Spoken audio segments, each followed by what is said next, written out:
I haven't paid too close of attention because it's been a crazy 7 to 10 days here. But I guess there's this talk. They're talking about like the All NBA team or the third team, and someone walked off set on ESPN. I didn't quite catch it.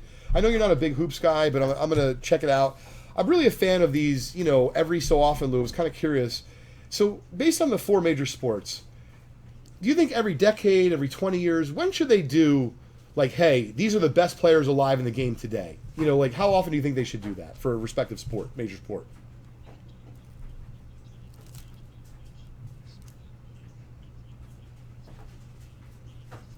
Excuse me. Sure.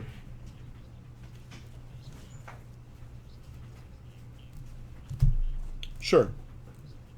Sure.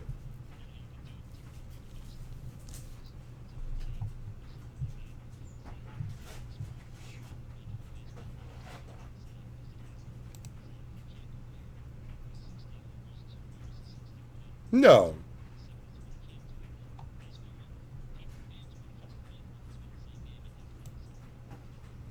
No, it's principally the same game, but it's certainly evolved a lot of it.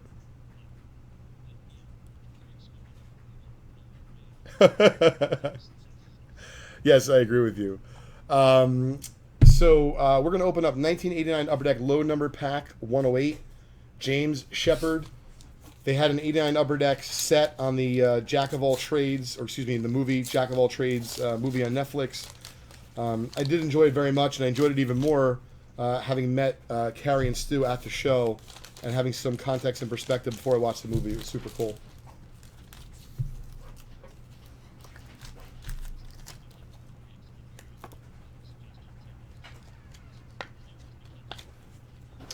You're right. You could do it every few years, once a year. Once a year might be overkill, but I was thinking that I think baseball probably does the best job appreciating its past. I do not think football, basketball, and hockey does such a great job. I mean, depending on the year in the All Star game, maybe they'll do something, but I think it's time for all the sports, respectively, other than baseball, to do it. To get a team going, whether it be by the decade or whoever's alive at the time, whatever the case is.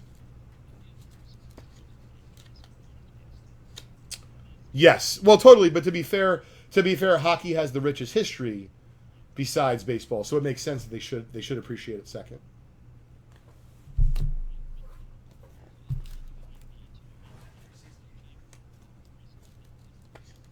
Oh, most certainly.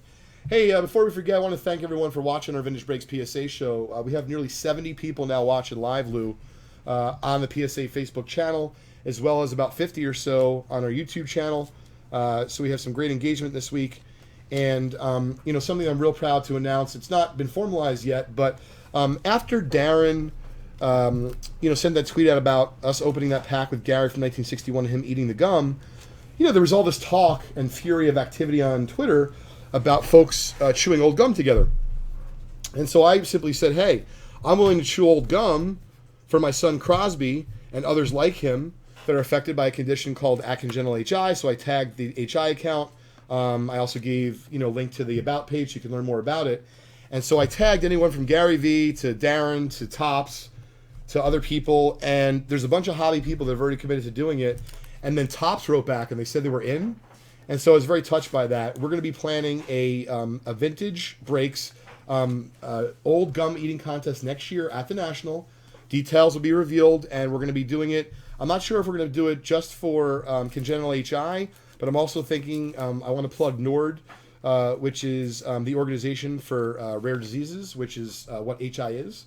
And because HI is so rare, it just makes you think that obviously there's a lot of other kids out there that get treated at CHOP and other children's hospitals that maybe have something rare, but it's not that easy to bring to get awareness or raise money for it because it falls under that. Hey, not that many people are affected by it. So I'm thinking that we're going to do either one or both of those as part of the plans for next year's national. But to get Tops already say that they're interested and some other key influencers in the hobby, it made me feel real good, Lou, about the hobby's not just all about buying and selling and trading, but it's kind of like a family, community that like we've created here at Vintage Breaks. Yeah, it's gonna be awesome. Yep. Yeah.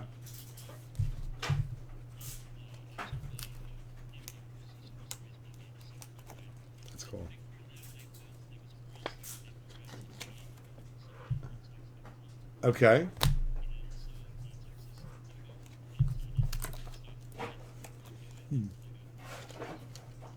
That's hysterical. I love it.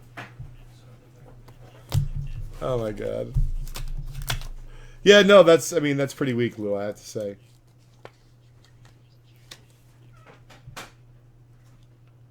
Thanks, Branson, I appreciate it. Okay.